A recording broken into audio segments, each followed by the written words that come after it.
ధన్యవాదాలు. మరి కేసీఆర్ గారు బహుశా దాదాపు 4:30 గంటలకే ఇక్కడ చేరుకుంటారు. చేరుకొని 5:30 గంటలకి సమావేశం ప్రారంభమవుతుంది. అందుకే మనందరం కూడా ఖచ్చితంగా కేసీఆర్ గారు చేరుకునే టైంకి మనందరం కూడా చేరుకోవాలి. 4:30 గంటలకి 4:30 గంటలకు చేరుకొని ముందు రెడీగా ఉంటేనే సార్ కూడా వస్తారు.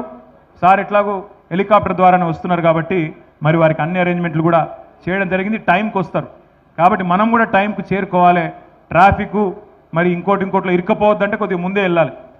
ఏప్రిల్ 27 నాడు మొత్తం రాష్ట్రంలోని 12,796 గ్రామ పంచాయతీల్లో ఎక్కడికక్కడ గులాబీ జెండాలు ఎగరవేసి మా సైనికులందరూ బయలుదేరాలి. అట్లాగే రాష్ట్ర వ్యాప్తంగా ఉండే మున్సిపల్ డివిజన్లలో కూడా ప్రతి మున్సిపాలిటీలో ప్రతి డివిజన్లో ఇవాళ జెండా ఎగిరేసి అక్కడి నుంచి మనం వరంగల్కు బయలుదేరాలి.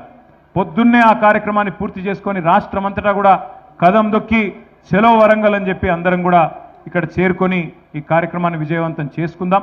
కేసీఆర్ గారి ప్రసంగం, కేసీఆర్ గారి సందేశం వినాలని చెప్పి ఇవాళ ప్రతి తెలంగాణ బిడ్డ కరోనా సమయంలో ఎంతైతే ఉత్సాహం ఎంతైతే ఉత్సుకత ఉండేనో కేసీఆర్ గారు ఏం చెప్తారు అనే ఒక ఆనాడు ఉత్సాహం కరోనా టైంలో ఎట్లయితే ఉండేనో, ఎట్లయితే కేసీఆర్ మాటలు అంటే ధైర్యం వస్తుందనే వాతావరణం ఉండేనో మళ్ళొక్కసారి అదే వాతావరణం ఇవాళ రాష్ట్రం మొత్తంలో ఉంది.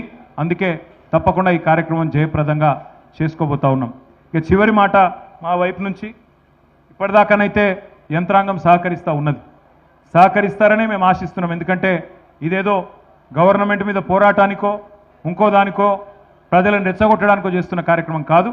శాంతియుతంగా మా పార్టీ వార్షికోత్సవాన్ని మేము చేసుకుంటా ఉన్నాం. మా పార్టీ వార్షికోత్సవం 27 ఏప్రిల్ నాడు కాబట్టి 25వ వార్షికోత్సవం రజతోత్సవం కాబట్టి పెద్ద ఎత్తున ఏర్పాట్లు చేసుకుంటా ఉన్నాం. ఇప్పటిదాకా సహకరించినట్టుగానే రాబోయే 3-4 రోజులు కూడా సహకరించి ఎలాంటి విఘ్నాలు లేకుండా ఎలాంటి అవాంతరాలు లేకుండా ఈ కార్యక్రమాన్ని విజయవంతం చేయడంలో సహకరించాలని జిల్లా యంత్రాంగానికి అదేవిధంగా పోలీస్ అధికారులకు కూడా విజ్ఞప్తి చేస్తూ మీ అందరికీ కూడా హృదయపూర్వకంగా సహకరించినందుకు ధన్యవాదాలు, నమస్కారాలు, థ్యాంక్ యూ. ఏమన్నా ప్రశ్నలు ఉంటే ఏమన్నా అడగదలుచుకుంటే అడగండి. ఆగండి అడగదలుచుకుంటే అడగండి, లేదంటే మీకు కంక్లూడ్.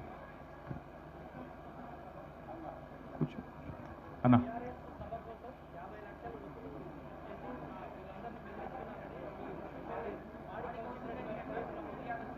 ఇప్పుడే చెప్తేగా అక్కడనో ఇక్కడనో ఎవరో కోతిగాళ్ళు ఉంటారు, ఏదో కోతి కేసులు పెడతారు. రేవంత్ రెడ్డికి తెలిసిందే గా విద్య, అలాంటివి ఏమి జరగలేదు, జరగవు. ఏదో ఆయన మా పార్టీ యొక్క సభను అంతో ఇంతో చిన్న మరకంటించినందుకు చేస్తున్న ఒక చిలిపి ప్రయత్నం తప్ప ఏం కాదు. దాన్ని అంత సీరియస్గా తీసుకోవాల్సిన అవసరం లేదు. ఇంకేమన్నా? Thank you. అదే మాదిరిగా మరి మన ఉమ్మడి వరంగల్ జిల్లాలోని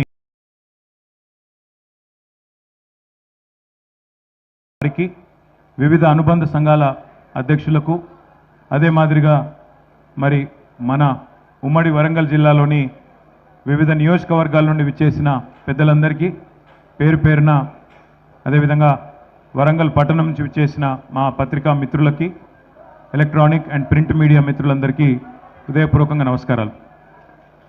పెద్దలు, మాన్యులు, టీఆర్ఎస్ వ్యవస్థాపక అధ్యక్షులు కేసీఆర్ గారి నాయకత్వంలో తెలంగాణ రాష్ట్ర ఏర్పాటు కోసం ఆనాడు 24 సంవత్సరాల కిందట ఒక ఉద్యమ సంస్థగా ఏర్పడి తర్వాత 14 సంవత్సరాల పాటు తెలంగాణ ప్రజలని ఎక్కడికక్కడ సమీకరిస్తూ తెలంగాణ రాష్ట్ర ఏర్పాటు ఆవశ్యకతను జాతీయ రాజకీయ వ్యవస్థకు అట్లాగే దేశంలోని వివిధ సమూహాలకు ఎప్పటికప్పుడు 14 సంవత్సరాల ఉద్యమ కాలంలో వివరిస్తూ ప్రతి సమస్య మీద పోరాడుతూ డాక్టర్ బాబాసాహెబ్ అంబేద్కర్ గారు చెప్పిన విధంగా బోధించు, సమీకరించు, పోరాడు అనే ఆ పోరాట తత్వాన్ని సంపూర్ణంగా ఆకలింపు చేసుకొని ప్రజాస్వామ్య పద్ధతుల్లోనే తెలంగాణ సాధించాలి అనే